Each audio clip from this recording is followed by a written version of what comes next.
দেখেন, আমি যদি এখন বলি আজকে ফিলিস্তিনে এই রক্তের কারণ হিটলার, আপনারা সবাই একটু অবাক হবেন। বিকজ রিসেন্টলি আপনারা সবাই ভাবতেছেন যে হিটলার হয়তো বা তখন 60 লাখ ইহুদি হত্যা করে আমাদের বা ওভারঅল ফিলিস্তিনের উপকার করেছিল এবং বাকিগুলো হত্যা করে নাই, বেরিয়ে অবস্থা।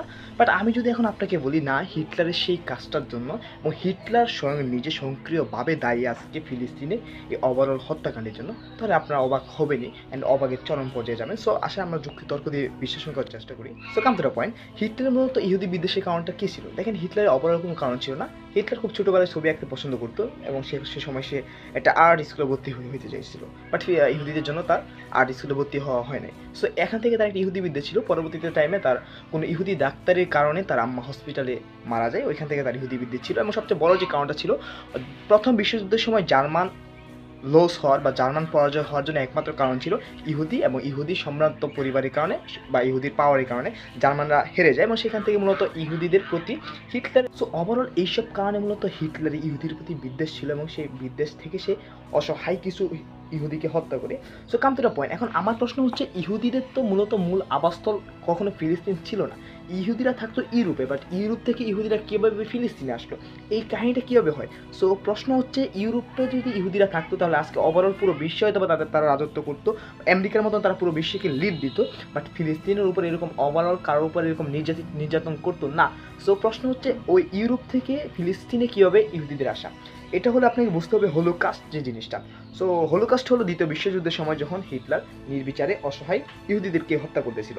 মূলত দ্বিতীয় বিশ্বযুদ্ধের সময় হিটলার তার নিজস্ব যে রাগ ছিল ইহুদিদের প্রতি, তার উপর তা ক্রিয়েট করে অসহায় নিরস্ত্র ইহুদিদেরকে বর্বরভাবে হত্যা করতে থাকে এবং প্রত্যেক দৈনিকভাবে 30 থেকে 40 হাজার 50 হাজার ইহুদি প্রত্যেকটা সময় তারা মারতে থাকে। এবং ওভারঅল যুদ্ধে সবসময় ইহুদিদেরকে ইউজ করা হতো এবং তাদেরকে খাবার পানি না দিয়ে শুধু যুদ্ধে ইউজ করা হতো। এবং একটা পর্যায়ে যখন দেখলো হিটলার যে মারতে মারতে তার হয়তো বা গোলাবারুদ শেষ হয়ে যাচ্ছে, তখন কার্বন মনোঅক্সাইড গ্যাস দিয়ে প্রায় কয়েক লক্ষ ইহুদিকে ইজিলিভাবে মেরে ফেলতো।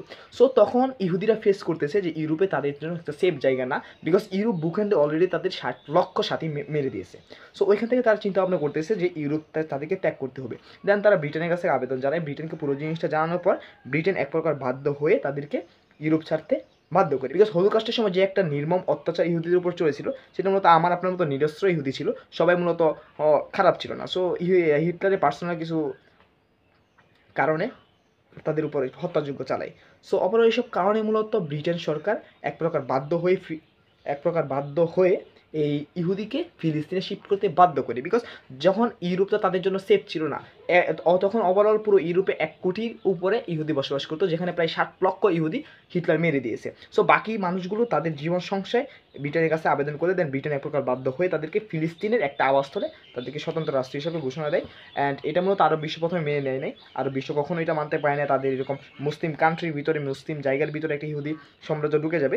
সো সেইখান থেকে মূলত এই সংগ্রামটা শুরু। ফিলিস্তিনের এই জায়গাটা মূলত জোর করে ব্রিটেন তাদেরকে ইহুদিদেরকে একটা স্বতন্ত্র রাষ্ট্র হিসেবে দেয় এবং সেখানেই তারা ইহুদিরা বসবাস করে। সো ওই সময় যদি হিটলার এরকম হলোকাস্ট না চালাতো, হলোকাস্টের নামে যে নির্মম একটা অত্যাচার বা একটা ছিল, এটা যদি না চালাতো, তাহলে আজকে ইহুদি হয়তো বা ফিলিস্তিনে আসতো না, ইহুদির বসবাসটা হয়তো বা ইউরোপেই থাকতো। অ্যান্ড ইউরোপে অন্য কান্ট্রির মতো, আমেরিকার মতো কান্ট্রির মতো হয়তো বা ইহুদিরা হয়তো পুরো বিশ্বে লিড করতো, হয়তো পুরো বিশ্বটা করতো। হ্যাঁ, সিচুয়েশন হয়তো আরও খারাপ হতো, বাট ফিলিস্তিন পার্সোনালভাবে কোনো সিচুয়েশন ফেস করতো না।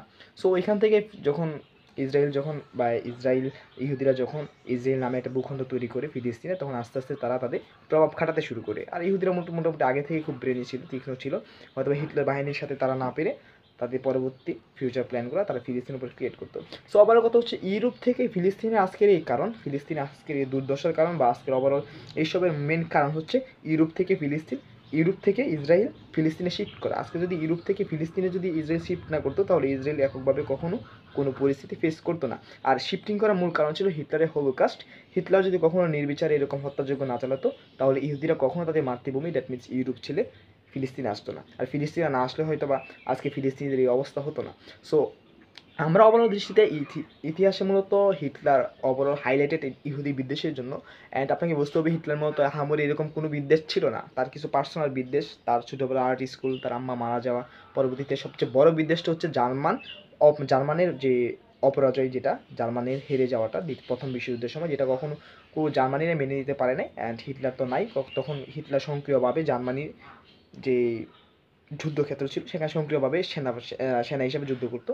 সো ওভারঅল এইসব কারণে না মেনতে পেরেই মূলত এই সিচুয়েশনটা তৈরি হয়। সো আমি ওভারঅলভাবে মনে করি হিটলার যদি তখন ওই হত্যাকাণ্ডটা না চালাইতো, হয়তো ইহুদিদের পরিমাণটা অনেক বেশি থাকতো পুরো পৃথিবীতে। হ্যাঁ, এটা তো আমাদের জন্য আরও বেশি কষ্ট হতো, বাট এটা ওভারঅল পুরো বিশ্ব ফেস করতো, শুধু ফিলিস্তিন ফেস করতো না। আর পুরো বিশ্ব ফেস করে একটা পজিটিভ ছিল, যখন পুরো বিশ্বের উপরে, যখন পুরো বিশ্বের মুসলিমের উপরে যখন কোনো জাতি বা গোষ্ঠী অত্যাচার চালাবে, তখন পুরো বিশ্বের মুসলিম একসাথে গর্জে উঠবে।